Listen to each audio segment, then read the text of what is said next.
Hello everyone, आज भी हम चैप्टर 3 स्ट्रक्चर ऑफ मैटर को कंटिन्यू करेंगे, जिसमें आज सीखेंगे केमिकल इक्वेशंस क्या होती हैं और उनको बैलेंस कैसे करते हैं। So what is a chemical equation? A chemical equation is the result of a chemical reaction in which the reactants and the products are represented by symbols और फॉर्मूले। इससे पहले हम पिछली क्लास में पढ़ चुके हैं कि फिजिकल एंड केमिकल चेंजेस क्या होते हैं। फिजिकल चेंज में कंपाउंड्स की केवल स्टेट चेंज होती है और केमिकल चेंज में वो केमिकली चेंज हो जाते हैं, यानी उनमें रीअरेंजमेंट ऑफ एटम्स होता है और एक नया कंपाउंड बनता है। तो इस केमिकल चेंज को जब हम इक्वेशन के फॉर्म में लिख देते हैं तो उसको केमिकल इक्वेशन कहते हैं। जैसे ये केमिकल इक्वेशन लिखी हुई है Fe plus S it gives FeS। ये जो इक्वेशन है इसको हम स्टेटमेंट के फॉर्म में इस तरह से कह सकते हैं कि जब आयरन सल्फर के साथ रिएक्ट करता है तो आयरन सल्फाइड बनाता है। इसी स्टेटमेंट को मैंने इक्वेशन के फॉर्म में लिख दिया। तो इक्वेशन के फॉर्म में जब हम लिखते हैं तो एलिमेंट्स या कंपाउंड्स के हम सिंबल्स या फॉर्मूले यूज करते हैं। तो ये जैसे Fe प्लस S, बीच में एरो FeS। तो ये जो लेफ्ट हैंड वाली साइड है, यानी ये दोनों मिलके ये बना रहे हैं, तो वो जो कंपाउंड्स या एलिमेंट्स जो आपस में रिएक्ट करते हैं उनको कहते हैं हम रिएक्टेंट्स। और इन दोनों के रिएक्ट करने के बाद जो बन रहा है ये है हमारा प्रोडक्ट। तो रिएक्टेंट्स और प्रोडक्ट, इनके बीच हमेशा एक एरो लगाते हैं। तो ये लेफ्ट हैंड साइड रिएक्टेंट्स होते हैं और राइट हैंड साइड प्रोडक्ट्स होते हैं। तो ये एक केमिकल इक्वेशन बन गई। इसको लेफ्ट हैंड साइड कहते हैं और इसको राइट हैंड साइड कहते हैं। इसमें हमने कंपाउंड्स या एलिमेंट्स के सिंबल्स को यूज किया है।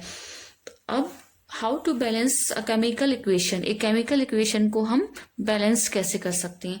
केमिकल इक्वेशन को बैलेंस इसलिए करते हैं ताकि हमें ये पता चल जाए कि किसी भी केमिकल रिएक्शन में कितने नंबर ऑफ एटम्स किसी एलिमेंट के रिएक्ट करके कितने नंबर ऑफ एटम्स बना रहा है ऑफ अ प्रोडक्ट। ये जैसे फर्स्ट इक्वेशन है H2 plus O2 it gives H2O।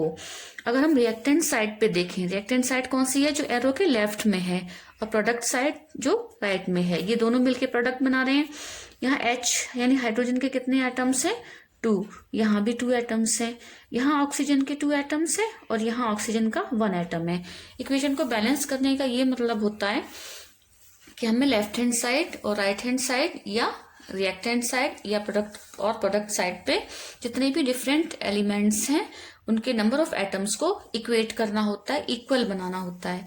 ये जैसे लेफ्ट हैंड साइड में हाइड्रोजन के 2 एटम्स हैं, यहाँ भी 2 एटम्स हैं। अब ऑक्सीजन के अगर देखें तो यहाँ ऑक्सीजन के 2 एटम्स हैं और यहाँ केवल 1 एटम है। तो अगर यहाँ ऑक्सीजन का 1 एटम है तो ये इक्वेशन कैसी है? अनबैलेंस्ड है। अब इसको बैलेंस करना होगा तो क्या करेंगे? ऑक्सीजन 2 बनाना है तो यहाँ मैं एक 2 बना दूंगी। अब यहाँ प्रोडक्ट साइड पे कितने ऑक्सीजन हो गए? 2, लेकिन यहाँ 2 लगाने से हाइड्रोजन 4 हो गए। तो अब हाइड्रोजन को भी बैलेंस करना पड़ेगा। अगर यहाँ 2 लगा दें तो यहाँ 4 हाइड्रोजन हो गए। 2 2s are 4 atoms of hydrogen at reactant side and 4 atoms of hydrogen at product side. ऐसे ही 2 atoms of oxygen at reactant side equals 2 atoms of oxygen at product side. तो अब ये इक्वेशन बैलेंस हो गई क्योंकि number of atoms of hydrogen and oxygen दोनों side equal हैं, बराबर हैं। Second equation N2 plus H2 gives NH3। तो लेफ्ट हैंड साइड यानी रिएक्टेंट साइड पे अगर देखें तो नाइट्रोजन के कितने एटम्स हैं? 2। और यहाँ नाइट्रोजन के कितने एटम है? यहाँ 1 है। तो यहाँ यानी नाइट्रोजन को 2 बनाने के लिए आगे 2 लगाएंगे। एक चीज हमें हमेशा याद रखनी है कि जब भी हम इक्वेशन बैलेंस करते हैं तो नंबर हमेशा आगे लगाते हैं। ये जैसे NH3 है तो N को यहाँ 2 बनाने के लिए इसको ऐसे नहीं कर सकते, हमेशा यहाँ आगे लगाएंगे। हमें मल्टीपल्स से मल्टीप्लाई करना होता है, इक्वेशन को बैलेंस करना होता है। तो ये तरीका गलत है, हमेशा आगे लगाएंगे। अब नाइट्रोजन के 2 एटम्स हो गए यहाँ लेफ्ट हैंड साइड और राइट हैंड साइड पे भी नाइट्रोजन के 2 एटम्स। लेकिन हाइड्रोजन के यहाँ कितने एटम हो गए? H3 यहाँ पहले से ही था, 2 आगे लगा। ये जो 2 आगे लगा हुआ ये पूरे NH3 के साथ लगा है, केवल N के साथ नहीं है। इट मीन्स ये हो गया 2H3। 2 3s are 6, हाइड्रोजन 6 हो गए। यहाँ हाइड्रोजन 6 है और यहाँ 3 है। तो यहाँ अगर 3 लगा दें तो यहाँ भी 6 हो जाएंगे। 3 2s are 6। अब number of nitrogen atoms at left hand side is equal to the number of nitrogen atoms at right hand side हो गया। ऐसे ही हाइड्रोजन के 6 एटम्स है लेफ्ट हैंड साइड और 6 एटम्स ही राइट हैंड साइड है। तो अब ये इक्वेशन कैसी हो गई?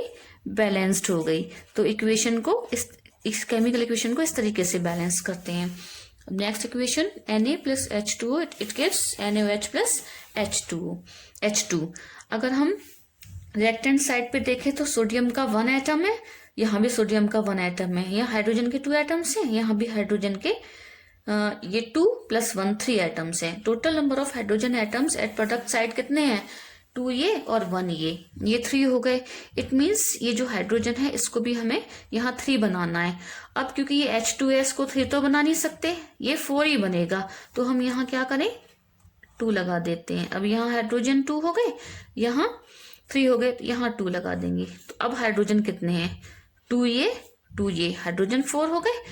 अब Na यहाँ 2 हो गए, तो यहाँ 2 लगा देंगे, तो 2 Na।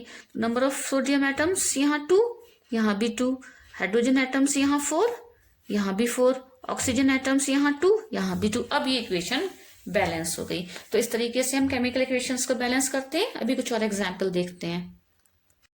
Zn plus HCl, when they combine, they gives ZnCl2 plus H2, Zn zinc, HCl hydrogen chloride, ZnCl2 zinc chloride plus hydrogen। अब लेफ्ट हैंड साइड, ये लेफ्ट हैंड साइड है या रिएक्टेंट साइड, और ये प्रोडक्ट साइड या right hand side. Equation को balance कर रहे हैं, मतलब number of atoms of each kind of element दोनों साइड इक्वल बना रहे हैं। यहाँ Zn 1 है, यहाँ भी 2 है, यहाँ H कितना है 1, यहाँ 2, इट मीन्स यहाँ 2 करेंगे तो ये 2H, H बैलेंस हो गए। अब Cl कितने हैं? यहाँ 2Cl है, यहाँ भी 2Cl है। सबको एक बार चेक कर लेते हैं। 1Zn 2H 2H 2Cl 2Cl। Equation जो है हमारी हो गई अब balanced. Number of atoms of each kind of element दोनों साइड हमने इक्वल बना दिया, तो इक्वेशन बैलेंस हो गई। अब ये MgO plus HCl, when they react they gives MgCl2 plus H2O। MgO magnesium oxide hydrogen chloride के साथ जब रिएक्ट करता है तो MgCl2 यानी मैग्नीशियम क्लोराइड और वाटर बनाता है। तो लेफ्ट हैंड साइड Mg कितने हैं 1, यहाँ भी 1, ऑक्सीजन यहाँ कितने हैं 1, यहाँ भी 1, हाइड्रोजन यहाँ कितने हैं 1, लेकिन यहाँ 2 है, यहाँ 2 है, यहाँ 1 है, तो इसको 2 बना दिया। अब यहाँ हाइड्रोजन 2 हो गया, Cl कितने हो गए 2, और यहाँ भी Cl2। मैग्नीशियम का 1 एटम, मैग्नीशियम का 1 एटम सेम, ऑक्सीजन का 1 एटम, ऑक्सीजन का 1 एटम सेम है, हाइड्रोजन के 2 एटम्स, हाइड्रोजन के 2 एटम्स इक्वल हो गए, क्लोरीन के 2 एटम्स, क्लोरीन के 2 एटम्स। तो नंबर ऑफ एटम्स जितने भी एलिमेंट्स इस केमिकल रिएक्शन में हैं उन सबके number of atoms reactant side और प्रोडक्ट साइड पे हमने सेम बना दिए। तो ये इक्वेशन होगी हमारी बैलेंस। केमिकल इक्वेशन को बैलेंस करना ये बहुत ही जरूरी है, सबको आना चाहिए, और ये हमेशा काम आता है। जब भी हम फर्दर स्टडी करेंगे इन साइंस तो केमिकल इक्वेशंस और उनकी बैलेंसिंग जरूर आएगी और हमें बहुत अच्छे से आनी चाहिए।